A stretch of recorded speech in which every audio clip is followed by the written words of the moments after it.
Muulan ngayon. Kakao solar dryer. Ito yung solar dryer natin mga kakao lover. Yan, tingnan natin. Muulan ngayon mga kakao lover. Tag-ulan, so mahirap pag dry ng kakao.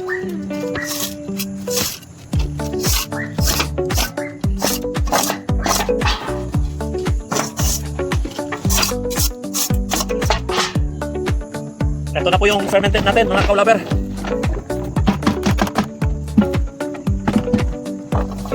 Ito na po yung fermented natin.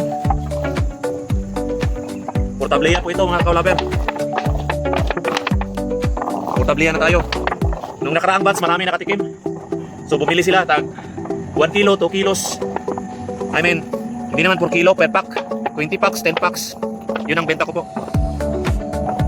Kasi hindi siya pwedeng buo na 1 kilo, 2 kilos. Kailangan masiparate ang packs para hindi siya malusaw. Yun ang technique doon mga kakao lover. Every packs 10 pieces. Tag 100 pesos per packs. Ito fermented. 72 kilos po ito. Okay?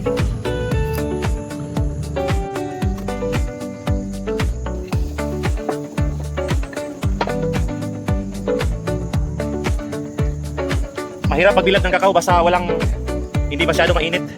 Laging naulan ngayon mga kakao lover. Kaya lalagyan ko ng electric fan ito.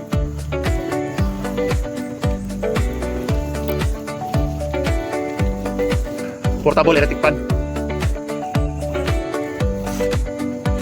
Okay. Ayan na. Mix na. Kamay lagi oh. Huwag yung kahoy, mahirap yun. Nakasugat sa buto. Ang lalaki ng mga beans mga kakao lover.